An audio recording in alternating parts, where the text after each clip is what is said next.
Es una distinción, un verdadero placer, un descubrimiento, un caminar y reencontrarse, estar en la llamada Casa de los Perros, en la calle de Allende, entre Pino Suárez y Arteaga.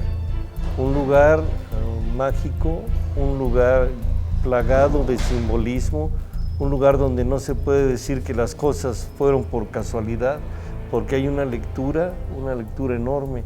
Tan es así, Jaime, que creo nos vamos a llevar 3 programas en esta casa para ir platicando, recordando.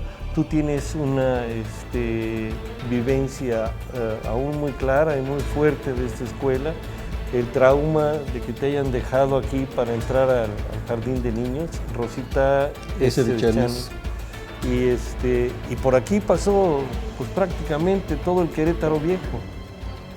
¿Sí? ¿Fue el primer jardín de niños o uno de los primeros? Fue el más conocido, había otro, pero este fue el más conocido porque era el Jardín de Niños Federal, Rosita S. de Chanes. Y como dices bien, Luis, para mí es la nostalgia en esta mañana que está así media brumosa, porque a 4 cuadras de distancia del lugar donde vivíamos, en la calle Pasteur, una mañana, cuando la familia consideró que ya tenía yo edad para iniciar mi educación, antes de llegar a los parvulitos había kinder, porque después era párvulos, no sé, ahora ya ha cambiado todo.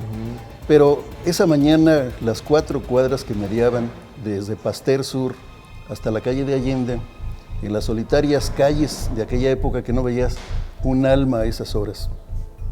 Mi madre me acompañó, pero yo considero que venía engañado, porque yo pensé que venía a acompañarla a algo y me regresaba con ella. Y el trauma que vemos que se da en los niños, pues lo viví yo en carne propia. A muchos se les habrá olvidado, pero a mí no se me olvida porque fue mi primer trauma infantil. Recuerdo cuando trataron de introducirme por ese portón de la Casa de los Perros y que oía yo voces de niños y también oía muchos llantos. Empecé a sentir que algo extraño pasaba aquí. Dije, ¿por qué lloran los niños? Y ese instinto infantil que te hace ponerte en guardia, dije, si están llorando niños, pues algo tiene que estar aconteciendo. Inmediatamente me regresé y me aferré a las piernas de mi madre. Incluso salió una maestra a convencerme de que aquí eran gente de bien, pero yo no le creía a la maestra, no le creí. Recuerdo, está mal decirlo, pero pues vamos a sincerarnos, que aventé 2 o 3 puntapiés, no sé a quién, pero acabaron venciéndome los años de mi madre y la experiencia de la maestra, y el primer día transcurrió hasta que con ansias llegaron por mí. Desde luego, también venían con ansias para ver qué estropicio había hecho yo aquí en el kinder. Ese era el kinder del 1945, que fue cuando me tocó estar aquí. Un alumnado escaso, unas maestras ya con experiencia porque tenían un poco más de 12 años de funcionar este kinder que se inició en 1930 en una casona, propiedad y habitación de 2 connotados queretanos, Ignacio Mariano de las Casas, que fue el constructor, que tiene todavía mucho sello, Luis, porque tú has visto, sí, tienes un trabajo sobre los mascarones de San Agustín, y aquí te recuerda algo. Sí, cómo no, hay muchísimo, hay la simple fuente, con toda la belleza que tiene, con toda esa carga, los seres que la circundan y los seres que están en la base, ¿no? Son lecturas que no se pueden dar así de una manera rápida y a simple vista, sino se tiene que hurgar en esto y se van encontrando maravillas. Regularmente cuando se presenta un trabajo de este tipo, o te dicen que quedaste debiendo, o te dicen que es obra de la casualidad, o te dicen que no puede ser la relación que se está estableciendo, por ejemplo, entre la masonería y su presencia en los templos católicos por fechas y porque no coinciden y demás. Y siempre argumento también lo mismo. Una cosa es la casualidad y otra la causalidad. Por algo están ahí, por algo son estas lecturas. Entras a este patio central tan bello y te das cuenta de seres rodeados de serpientes, de mujeres en gesto de dolor, de una especie de hombres con cuerpo de leones y con patas demoníacas. Hay toda una mezcla que no puede ser obra nada más de que se me ocurre poner esto. Hay al centro de la fuente unos hombres hermanados tomándose las manos, pero todos dando la espalda al vástago. Y así puedes encontrar muchísimas cosas que definitivamente cuando eras niño pues te daban otra lectura, pero debió haber sido muy impresionante entrar y ver todo esto, toparte de lleno con esto.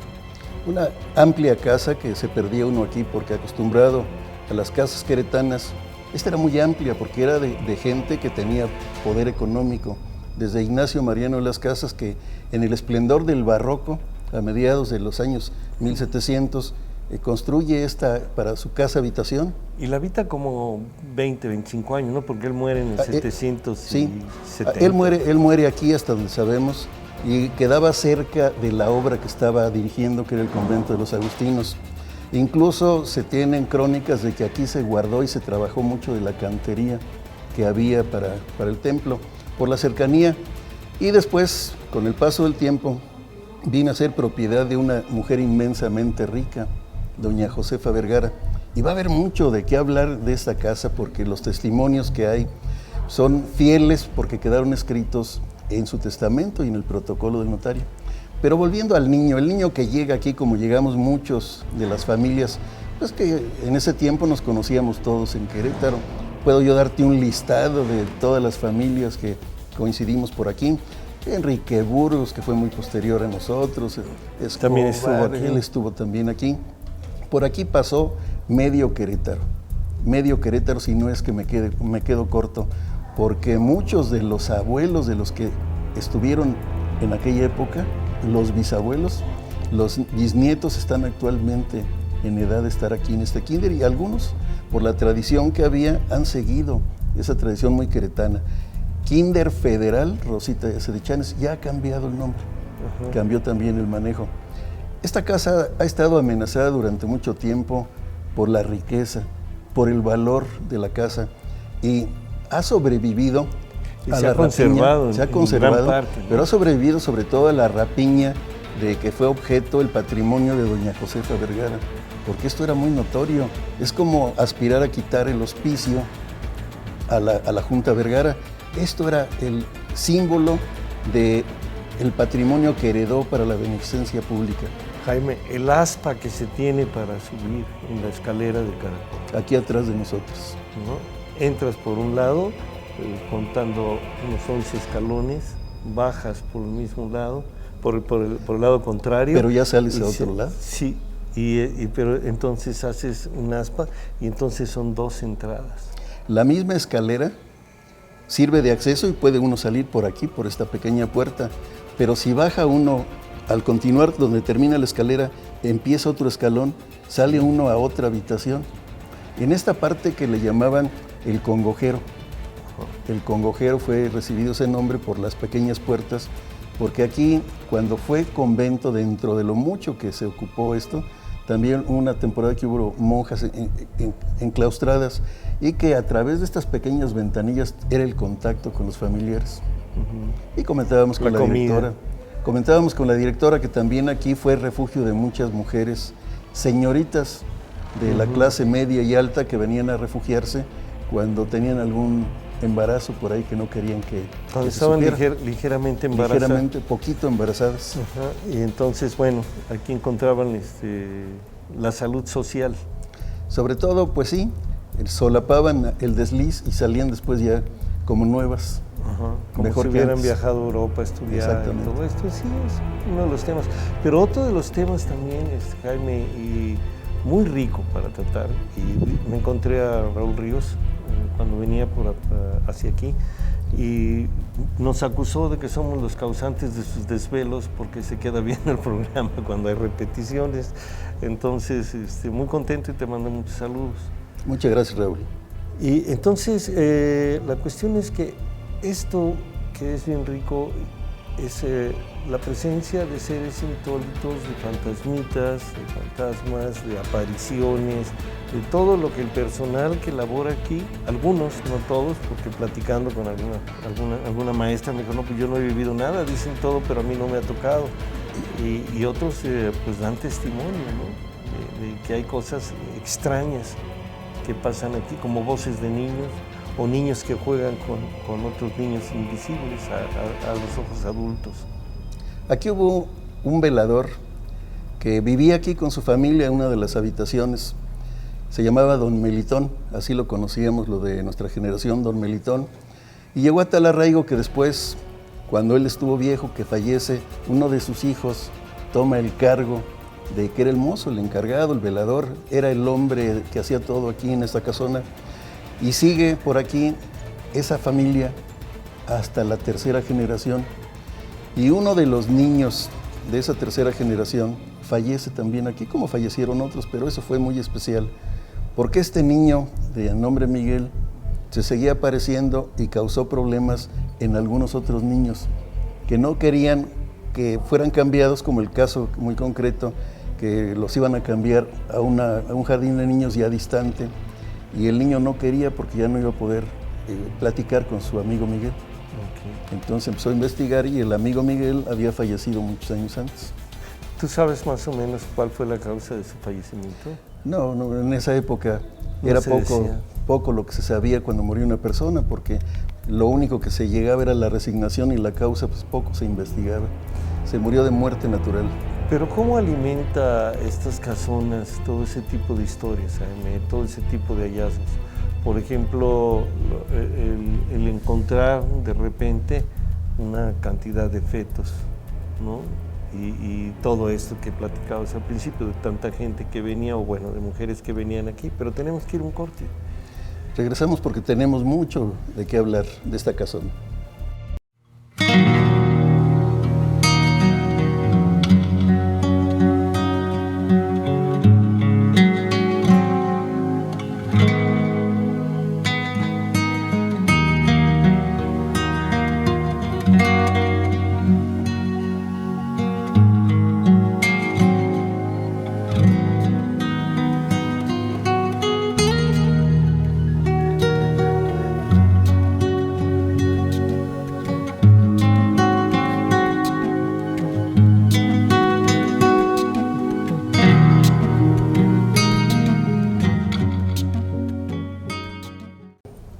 Sí, platicábamos entonces, Jaime, de este espacio, el Congojero, que nos explican que ahí fueron encontrados algunos fetos, y justamente por las razones que tú dabas, algunas pues mujeres que tenían la desgracia en ese tiempo de estar embarazadas no se tenía entonces el respeto que se tiene ahora para una madre soltera, ¿no?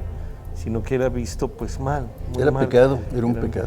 Entonces muchas de ellas se refugiaron aquí y aquí aliviaban ese dolor social. No sabría cómo considerarlo, pero el hecho es que quedan los testimonios y se encuentran los fetos. Y esto nos habla también de una época pues muy oscurantista, muy complicada. Y nada menos que es el reflejo de lo que estábamos viviendo, de la colonia, de las nuevas ideas, de lo que era pecaminoso, ¿no? Y aquí, bueno, la ayuda de los templos como para dar cobijo, cuidar y de alguna manera pues auxiliar a estas personas y a estas familias. Era muy conocido en los conventos y en Puebla. En el convento de Santa Mónica fue muy notorio, incluso pues las monjas nunca pensaron que les iban a achacar a ellas los fetos, sino lo hacían de buena fe. En ese convento de Santa Mónica, cuando fueron exclaustradas por una denuncia de una persona que subió casualmente a la azotea, entró ahí la autoridad y empezaron a encontrar en el osario muchos esqueletos de niños recién nacidos o algunos fetos. Todo esto aconteció también aquí en Querétaro, en los conventos. En Santa Clara se dio. Santa Clara fue el convento más importante. Por la cercanía y la relación que había con los conventos, pues muchas de las damas no iban a un convento muy grande, como era el de Santa Clara, porque había muchas personas conocidas. La familia de Tapia durante mucho tiempo estuvo por ahí, posesionada de esa gran propiedad que fue el convento, herencia parte de don Diego de Tapia. Acá es diferente, era gente con la religiosidad para trabajarle a la iglesia, y el arquitecto Ignacio Mariano de las Casas pensó en esta casa como era la forma de pensar común en el barroco, en el esplendor del barroco queretano, en tener algo señorial que diera servicio, pero también con simbolismo en la fuente, en lo que tenemos aquí atrás. Esto no fue hecho cuando era convento, esto fue hecho antes por Ignacio Mariano de las Casas. Esto ya estaba preparado así. Esa escalera doble que es única en América y dos en el mundo, una en Francia y otra aquí, fue obra de este insigne arquitecto, relojero, fabricador de órganos musicales, no había trasplantes todavía. Sí. Entonces fue un alarife más que arquitecto, porque él mismo practicaba estos arcos lobulados, todo lo que hay en Querétaro. Un esteta, dominaba muchas disciplinas. Y no se le ha hecho justicia porque se desconoce mucho de su vida. Muchas cosas le suponen. Sin embargo, la casa ha trascendido internacionalmente, ¿no? Hay dibujos, hay obra, hay fotografía, hay estudios, hay infinidad de cosas que la han llevado allende las fronteras de Querétaro. La famosa casa de los perros, las canales, las gárgolas que tienen, que servían para alejar el chorro del agua de los muros, y que de la humedad no se ha escapado esta casa, porque se ve la humedad que ha persistido a través de los siglos. Y aquí, Luis, en la parte posterior de nosotros, estaba el acceso a un gran túnel. Este túnel que conducía parte de la acequia madre para esta parte de la ciudad, por lo mismo que se dedicó a jardín de niños, a escuela. Antes de ser jardín de niños, durante algún tiempo fue una escuela de señoritas, durante mucho tiempo. Para evitar los peligros, se selló el acceso, que se accedía por esta pequeña puerta, subiendo la escalera, y en la parte de atrás estaba ese acceso. Sí. Esto quedó como un recuerdo. Muchas de las casas vecinas conservan este gran drenaje que pasa incluso por la parte inferior del convento. ¿Por qué habría Mariano de las Casas tener un congojero en su domicilio? La gran religiosidad que había, pero yo lo veo como un capricho arquitectónico de un genio. Porque hacer una escalera para no ir a ningún lado, sino para volver a bajar por el otro lado, exactamente por detrás de la escalera, con los mismos escalones. Sí. Porque son los mismos escalones que están en forma de hélice, que te dan ya el acceso para otra Y el habitación. trabajo tan fino de la cantera, el adorno que llega a tener. Todos los escalones tienen trabajo en cantera que con el paso de los siglos se ha ido desgastando o lo han restaurado inadecuadamente a través de los años, pero muchos se conservan. Sí, las puertas también se conservan.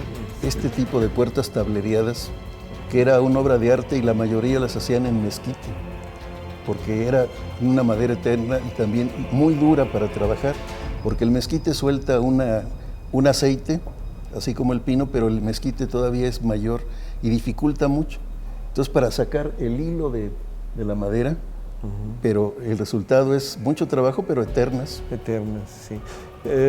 Entrando y caminando por aquí, Jaime, hay otra pieza que es bella, que es muy simbólica y que no sé a qué obedezca. Pero en la entrada hacia este jardín de niños, hacia esta casa, en la primera arcada, en medio, hay un retrato. Está el rostro, tiene como bigotes unos listones, como si fuera el momento inaugural de la casa. Y quién sabe, ¿no? Desconozco totalmente quién pueda ser el personaje, pero sí que extraño que dentro de todas las arcadas se haya dejado ese rostro nada más. Y que se haya conservado, que no haya sido pintado. Hay muchas calas que demuestran el decorado antiguo, que este decorado fue ricamente elaborado por artesanos y que la única que pudo haberlo pagado fue doña Josefa Vergara por la cantidad de dinero que tenía. La mujer más rica de la Nueva España, a grado tal de que lo que ella heredó, que vamos a abordarlo en los programas, iniciaremos desde hoy con algunos aspectos poco conocidos, pero lo que dejó todavía subsiste. Jaime, tú rescatas el testamento. Testamento, sí, original, sí. Pero lo valioso del rescate de este testamento es de que contenía, era el protocolo del notario Domínguez, el que da fe de su muerte el día, doña Josefa el día 20 de junio de 1809 firma este testamento. Ayer. Y fallece el día 22. Fallece el día 22 del mismo mes y del mismo año, de 1809. Fallece aquí. Ya ando dando fechas. Fallece aquí. Bueno, parece que fue ayer. Ajá, sí, gracias. 200 años. Sí, entonces, ella fallece aquí. Y Luis, el día 22 en la tarde, aquí estaba el corregidor Miguel Domínguez acompañado de todos los miembros del ayuntamiento. ¿Qué podría ser mañana? Creo yo que en parte por el interés, porque sabían que iban a ser el albacea, iba a ser el ayuntamiento. Aquí están y llegan acompañados de 7 dragones y un capitán, porque aquí viene el misterio, que esto no se sabía hasta antes que se rescatara este documento que rescatamos en los años 80. Aquí había 3 arcones llenos de joyas. Y esos 7 dragones, los 7 soldados con su capitán, estuvieron de guardia aquí hasta que los 3 arcones llenos de joyas fueron llevados a Palacio, a las casas reales, donde es Palacio de Gobierno ahora, y los situaron frente a la habitación del corregidor. ¿Tendrían valor esos arcones? Pero el por qué estaban esos arcones aquí. No se manejaba la bisutería, ¿no? No, eran joyas porque eran joyas. Después de algunos años, de 3 años, se menciona parte del contenido de esos arcones. Y nadie vuelve a tocar el contenido porque de ahí es la primer rapiña que hacen, y estaba de por medio el corregidor Miguel Domínguez, hay que decirlo, porque hay los elementos para sostenerlo. Doña Josefa Vergara se dedicaba al agio, era prestamista. Y esos 3 arcones era parte de la pignoración, porque ella en su testamento deja 100,000 pesos para un Montepío, porque era su idea, y ese Montepío ya funcionaba aquí, en esta casa. De otra forma no te explicas porque ella misma en el testamento dice que gracias sea Dios nuestro Señor, que siendo ella tan pobre que entre ella y su marido, el señor Frías, juntaban 80 pesos entre los dos, después ser una de las mujeres más ricas, la más rica de la Nueva España, pues tenía 7 haciendas, entre ellas La Esperanza, que no fue de La Esperanza donde ella obtuvo el dinero, como dice don Valentín Frías, porque él es descendiente del marido de doña Josefa. Y dice que las buenas temporadas hicieron que sacaran mucho dinero. No, porque ya antes iban a comprar Valvanera, que todavía era más cara que Esperanza. Son los misterios de la ciencia. En estos programas, Jaime, ojalá hubiera la oportunidad de presentar al público la copia del testamento, porque existe el documento. ¿Sí? Están las cosas, no está el original porque se perdió, pero sí están las copias fieles. Y sí está ahí lo que hereda al pueblo de Querétaro la benefactora. Tengo un duplicado que incluso está empastado en cuero, simulando el original. Es un gran libro, un libro precioso con los sellos de las casas reales, con las firmas autógrafas de personajes como el corregidor Miguel Domínguez, el alférez real Pedro Antonio Septién Montero y Austri, don Félix Osores, infinidad de personajes que atestiguaban como albaceas todos los movimientos. Y se empieza a ver luego ahí de que creían interpretar la voluntad de la difunta para darse ellos dinero. Don Félix Osores cobra 15,000 pesos varias veces y no me lo puede negar porque ahí está consignado. En quiso decir, de aquella época nos tenemos que ir a un corte. Regresamos para ver qué quiso decir.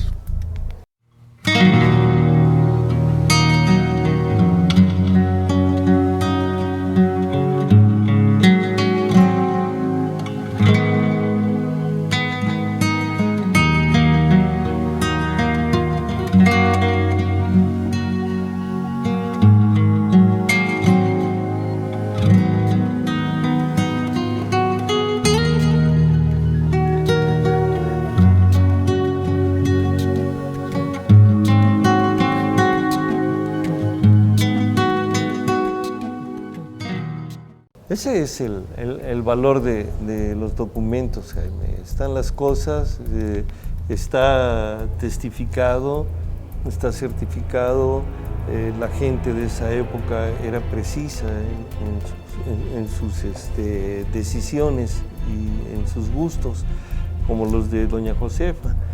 Pero este testamento, me comentabas ahorita fuera del aire, que no se firma aquí, que no se levanta aquí, sino en La Esperanza.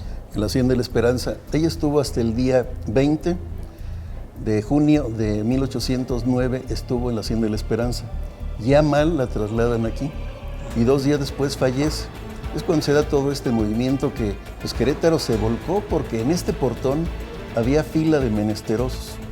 Doña Josefa al final de sus días le da temor la muerte y sobre todo por su religiosidad y por las actividades a las que se había dedicado, ella deja uno de los testamentos más precisos, más puntuales y más claros de que se tenga noticia, porque era una mujer muy metódica, muy enérgica, muy escrupulosa en ese aspecto. Y el notario cumple con su asesoría y se logra un documento preciso que es un documento para la historia de México muy valioso, no solo para Querétaro. Allí especifica todo lo que se debe de hacer en el momento de su muerte. 300 misas el día de su muerte. Ella deja especificado que se le vista con el hábito de nuestro Padre San Francisco, como ella lo expresa, para que así sea sepultada. Y se le manda un ocurso, una carta al rey, diciendo que había fallecido esta mujer que era pues, sumamente conocida en la Nueva España. Entonces, todo lo que se da después, pues es en esta casa, porque los muebles se empiezan a vender y se venden en 2,700 pesos todo el mobiliario. ¿Cuál era su habitación? La habitación estaba aquí, al fondo. Frente al corredor, según se describe, era la habitación. En la entrada, entrando del corredor a mano derecha, era la amplia sala, con muebles de aquella época, muy sombría, según lo que platican en una leyenda, y vivía aquí con su dama de compañía, porque doña Josefa padecía insomnio. Pues no tenía la conciencia muy tranquila, no era grande para aquella época, tenía 62 años, iba a cumplir 62 años. Pero era la época en que las mujeres ya a los 25, 30 se veían ya muy grandes, sí, por el atuendo, por todo eso. Sí, y entonces aquí empieza el movimiento, aquí fallece doña Josefa y aquí empieza la venta de todos sus bienes también, como los muebles, como todo lo que pudo haber tenido. De aquí sacan los arjones con las joyas también y se los llevan a Palacio. Al Palacio lo ponen en una habitación especial. Y después de eso, todo lo que deja, casas, haciendas, ranchos. Lo triste de esta habitación es que poco tiempo estuvo pues habitada porque se convirtió después en una bodega. Las cosechas de la Hacienda de la Esperanza por problemas que había en la Alhóndiga, que la Alhóndiga estaba cercana al Teatro de la República, era una propiedad que dejó don Juan Caballero Yossi, muy amplia. Hubo problemas porque hubo escasez de lluvias y hubo poco grano. Y la única hacienda que estaba produciendo para surtir a Salvatierra, a los conventos de Salvatierra, a Querétaro, era La Esperanza. Entonces aquí se convierte en granero, en depósito de semillas durante mucho tiempo. Y la casa empieza a destruirse. El ayuntamiento, por lo que simbolizaba esta casa, tienen el buen tino o el temor de venderla, como se vendieron otras cosas. La Hacienda de la Esperanza, al poco tiempo después, gobernando Querétaro Julián Jubera, por indicaciones del presidente Antonio López de Santana, se la vende a don Cayetano Rubio. Y todavía el litigio de esa hacienda, en la época de González de Cosío, Francisco, en la época de don Porfirio, el gobernador logra una indemnización de 58,000 pesos como pago de la Hacienda de la Esperanza. ¿Dónde quedó ese dinero? Pues como quedaron muchas cosas por ahí. Iba etiquetado. Iba etiquetado para la construcción de terminar el hospicio.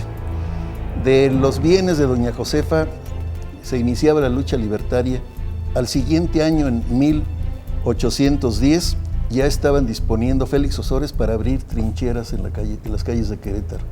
Y es esa época precisamente donde otra casa de los perros también cobra mucha importancia, la de Apaseo el Grande, en Guanajuato, aquí muy cerca. También una casa llamada de los perros, donde se daban cita los conspiradores y los insurgentes. Y hubo otra casa de los perros del conde de Sierra Gorda, de Escandón, en la capital de la República, en la calle de Reforma, de mala memoria, porque en esa casa de los perros surge aquello de los 41. Por eso la demolieron.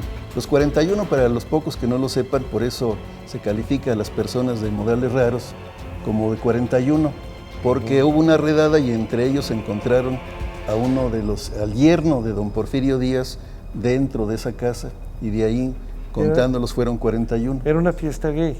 Exactamente, pero se le llamaba otra vez, eran tertulias o alguna cosa así. Sí, y entonces los agarran y los sacan y es un escándalo ver a la gente de la sociedad, bueno, pues que estaba ahí reunidos, disfrazados, los bigotones vestidos de mujeres, según las crónicas. 3 casas de los perros. 3 casas de los perros. Pero la que ha aguantado todas las críticas, todo, y sobre todo por su belleza, es esta donde estamos. Y la conservación,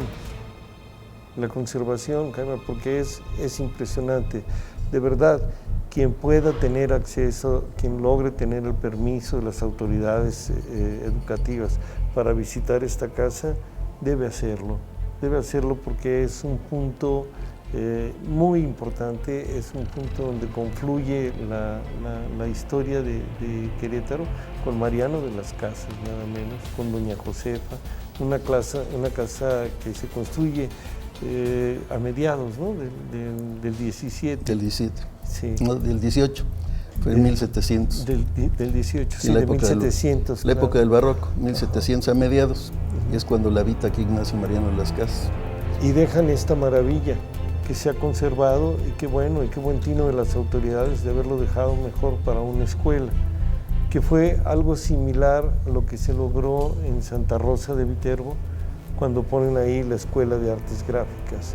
Y también los estudiantes le dan una vida enorme y una alegría, y sus pasillos se veían plenos. Ahora cumple otra función, tiene otra función. Y para mí es un lujo, para los queretanos, los que gozamos nuestro kinder aquí, nuestros primeros pasos dentro de la educación, es un lujo en una casa de este tipo, de esta magnitud, con esta carga histórica, con esa fuente, con ese tazón fundido, que incluso está descrito quién lo fundió, quién fue el artífice, un artesano que supo fundir ese tazón. Y hubo 2, y fue el segundo el que le gustó al constructor, porque el otro había quedado pequeño, y con parte de eso lo rompieron, volvieron a fundir el segundo.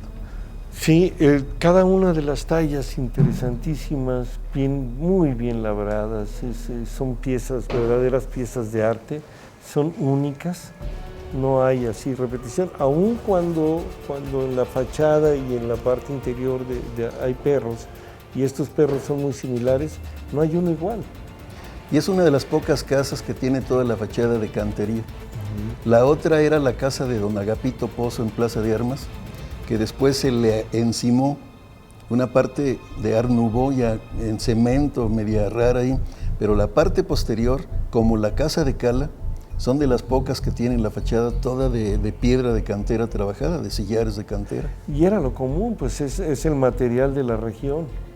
Aquí debe de haber misterios, Luis, porque se estilaba en una fuente o en una casa las ofrendas, y en todas las fuentes, para que no se agotase el agua, se le pagaba a la fuente por el servicio que iba a dar, y se depositaba una ofrenda, y eso es muy sabido. No lo decimos para que vengan a escarbar, porque pues, eran algunas monedas, algún mensaje para futuro, eran una especie de cápsulas del tiempo, pero esta era una ofrenda. Y a las casas habitación también se les pagaba por el servicio. Y siendo personas que tenían esa costumbre, por la cercanía todavía de las costumbres hispanas, pues de seguro aquí debe de haber un lugar secreto para guardar algunas propiedades. Y que no vengan a rascar porque les agarra la mano Miguelito.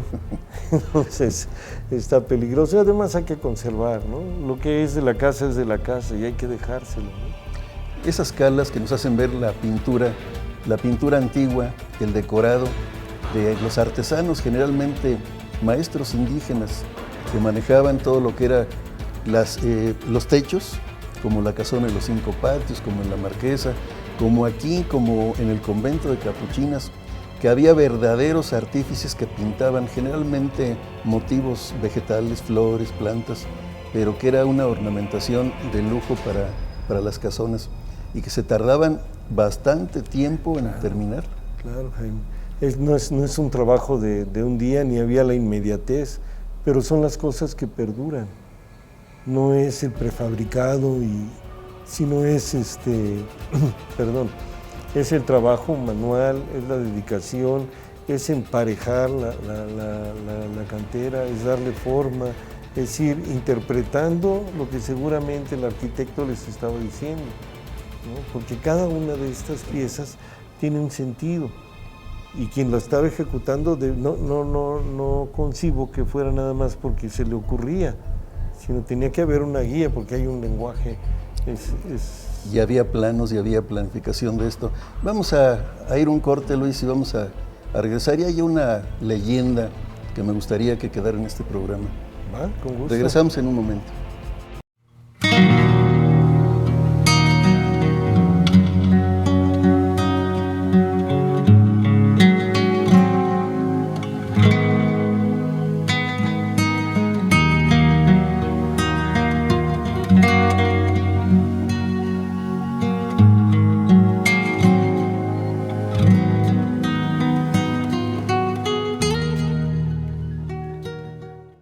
Pues llegamos rápido al último segmento de este primer programa aquí en la Casa de los Perros, que han tenido la amabilidad de dejarnos grabar 3 programas, Jaime. Quería comentar que una de las cualidades, dentro de las muchas cualidades que tiene Jaime Zúñiga, y no lo digo por adular, no me gusta adular, es que como nos platica las cosas, también las escribe, y esa es la riqueza de sus libros, cómo da la voz, cómo lo platica, cómo nos va metiendo en esos mundos y en esos tiempos del Querétaro. Era una de las cosas que nuestro muy querido y siempre recordado Modesto de la Luz Cervantes Sistos te reconocía, ¿no? Ese valor de rescatar y de poner las cosas en papel para que no se pierdan, para que haya testimonios. Pero también al aire y también para quien tiene la amabilidad de escucharnos, Jaime, esta leyenda que se da en esta casa, en este lugar, precisamente con una mujer que era de una familia muy, pero muy pobre. Una mujer que logra amasar una gran fortuna, que la religiosidad de aquella época era muy acendrada y ella no era la excepción. En esta puerta había fila de menesterosos que venían a cualquier hora ante una necesidad, ante un apremio, a solicitar el apoyo de doña Josefa Vergara. Y cerca de la iglesia, se daban mucho de los funerales, actos religiosos de aquella época. Pero una noche, Luis, durmiendo ella, como vemos en estas habitaciones, frente al pasillo, en aquel Querétaro tranquilo que en la noche se oía el zumbido de un mosco a 2 cuadras de distancia, empiezan a oír algo extraño. Se siente movimiento en la calle del Desdén, que era la calle de aquí del frente, hoy Allende, y por el interior de las habitaciones llegan hasta la sala. En esta sala abren las maderas que le llamaban, que eran unas protecciones de madera que cerraban herméticamente, evitando la luz. Los oscuros les llamaban también. Después los visillos, que eran una especie de cortinas que permitían ver de adentro hacia afuera, pero no de afuera hacia adentro. Y empiezan a ver que había movimiento y se trataba de un entierro, porque iban trasladando en un carro descubierto un ataúd bajo palio y con ciriales, y empiezan intrigadas a ver de quién se trataba. En el Querétaro que falleció una persona y todos sabían el mismo día lo que había acontecido, pues no tenían noticia del fallecimiento de alguna persona. En la parte del frente iban mujeres con el velo sobre la cabeza, vestidas de negro. Después iban los 4 cirios, iba el carro, el palio, y abajo iba el ataúd, y en la parte posterior iban los hombres, con sombrero, con capas, también de negro, y empiezan a ver que se trataba de un acto religioso, y abren la ventana pues para ver mejor. Ya casi por terminar esto, a las 12 de la noche y minutos, con rumbo hacia donde estaba el panteón del Espíritu Santo, uno de los que iba en la columna se desprende y se acerca y la saluda cortésmente, le dice: señoras, voy a cumplir una función ahorita que me va a impedir guardar este encargo. Voy a sepultar a nuestro hermano y serían tan amables de guardarme estos cirios y mañana temprano yo paso por ellos. Doña Josefa le dice a la dama de compañía: pues déjalos aquí en la sala donde está esta mesa para que esté cerca del pasillo y en cuanto el señor tenga bien acudir por ellos, se lo puedan dar fácilmente. Los insomnios de doña Josefa la hacían que durmiera generalmente ya en la madrugada, y al día siguiente, a las 11 de la mañana aproximadamente, la dama de compañía llega a levantarla, pero llega con gran espanto. Dice: señora, venga a ver lo que pasó. Se relata que doña Josefa cruza el patio, llega hacia donde habían dejado las velas en la noche, y para sorpresa de ella ve que lo que eran unas velas, unos cirios, se había convertido en 2 largos huesos, los que los antiguos decían 2 canillas de muerto. Se atribuye que esa impresión de doña Josefa fue lo que aceleró su muerte a la edad de 62 años. Eso es una leyenda muy comentada en un tiempo y que después se perdió, y que rescatamos en un libro de las leyendas poco conocidas de Querétaro. Qué maravilla, Jaime, qué maravilla, y siempre Querétaro dándonos más de qué hablar, siempre llevándonos al misterio, a las cosas bellas, al arte, a la literatura, a la historiografía, a la historia popular, a la conseja, a tantas cosas que tiene este Querétaro y que no se deben de perder, y que qué bueno que se pueda dejar este testimonio, que quede grabado y que las futuras generaciones se enteren de tu narración y de lo que acontecía en estos lugares. Aprovechando este espacio de Radio y Televisión Querétaro, de nuestra directora Mónica Ramírez, de nuestro equipo que siempre nos ha acompañado a través de casi ya 3 años, hemos pretendido con Preserva Patrimonio rescatar muchas de las tradiciones, leyendas, consejas, hechos mágicos, no porque nosotros creamos en mucho de esto, sino porque es parte de nosotros mismos, que aunque no lo creamos, existe y hay que transmitirlo. Sí. Porque hay hechos sobrenaturales, hay milagros, hay de todo que... Hay fantasmas, hay seres insólitos y demás. Y bueno, aquí tenemos esta oportunidad de que estaremos todavía 2 programas más, Jaime, tratando de hablar de esto. Ojalá se pueda en uno de estos 2 programas, como habíamos dicho, que presentaras el documento, que la gente lo viera, que sepa cómo está, cómo se hacía, la caligrafía que se usaba, las firmas autógrafas, los personajes que circulaban alrededor de esto. Pues son documentos para la historia, son piezas que algún día tendrán que regresar, que quien las tenga tendrá la obligación de regresarlas. Así lo vamos a hacer, Luis. El próximo programa voy a traer el duplicado, la réplica del testamento, pero quiero platicarte, te dije de mi primer trauma, quiero platicarte el segundo trauma de aquí. Dentro de las materias que llevábamos, pues se dieron muchas cosas, que era música. Carmelita Septién nos daba la clase de música, cantábamos todos muy disciplinados. Aquí jugábamos en este patio, entrábamos a aprender con las maestras, hasta cocina nos enseñaban. Un día hicimos quesadillas con chile, las extendimos en la pared, mientras la maestra estaba friendo las que estábamos preparando. Desde luego, pues éramos niños, pero hay otra cosa que se me quedó grabado. Aquí hay un arenero. Yo me acuerdo que antes, en mi época, estaba dentro de una habitación, y dentro de lo que solicitaron a los padres de familia era un pañuelo siempre prendido con un seguro, un alfiler de seguridad, aquí en el pecho, pantalones de peto usábamos los niños, y las niñas en el vestido, su pequeño pañuelo, siempre bien planchadito, que era de adorno porque nadie se sonaba en el pañuelo, pero ese pañuelo era distintivo de este jardín de niños. Y pidieron una palita y una pequeña cubeta, eran de lámina, no había plástico, y no hace mucho de esto. La pala la consiguieron en Los Fierreros, mis familiares, ahí en el Callejón de Cabrera, Y mi abuelo, que era herrero, fundidor de campanas, la estuvo enderezando, ojalateándola con un martillo, y la pintó de color verde, de algún verde que tenía por ahí rezagado. Y mi palita estaba muy bonita, entonces yo llegué 2 días después del drama de mi ingreso aquí, de ese desprendimiento familiar y materno, llegué ya con la confianza de que tenía de dónde agarrarme, que era mi pala y mi cubeta. Y empecé a jugar y era la relación que tenía yo de lo que había dicho mi abuelo, mi familia, y simbolizaba parte de mi familia aquí en el kinder. Pero terminó el ciclo escolar, Luis. Y fui luego al arenero por mi palita y mi cubeta, y me dijo la maestra que no, que porque eso se quedaba para los siguientes niños que no tenían para la palita.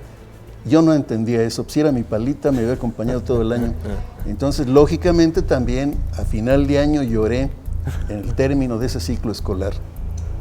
Y hay otras cosas también que voy a platicar, a lo mejor poniendo en evidencia la edad. Llorando y salí llorando ese ciclo escolar. ¿Y no aventaste golpes? No.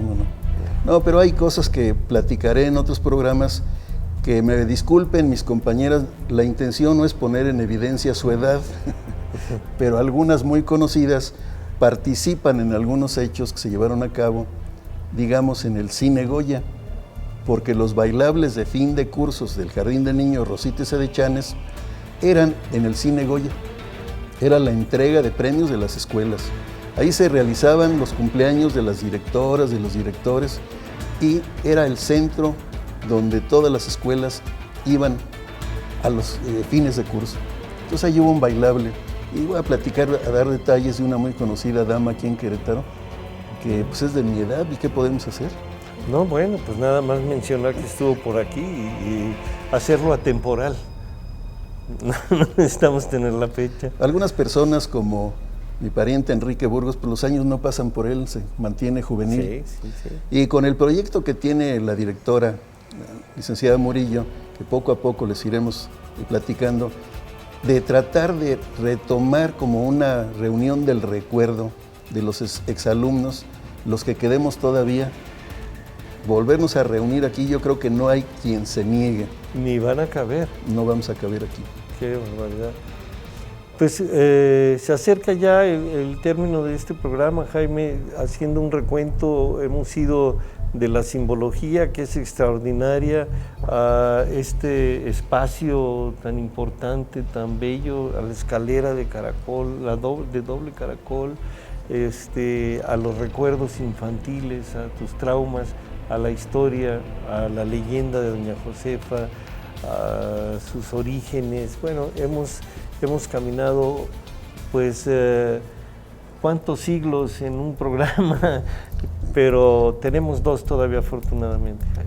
Cómo no, yo quiero agradecer en este primer programa las facilidades que nos da la directora, la señorita Murillo, porque así les decíamos antes, no eran mis, eran señoritas, claro, sin importar su estado civil, la señorita, y pues la señorita Carmelita Septién, que ella sí fue señorita durante toda su vida, murió soltera, pero la señorita Figueroa y todas las que por aquí pasaron en esa época y que nos empezaron a conducir por el camino del bien. Lo demás ya fue culpa de nosotros. Y lo lograron, porque hay que ver qué Querétaro se tiene. Así es. Pues regresaremos pronto con ustedes y muchas gracias.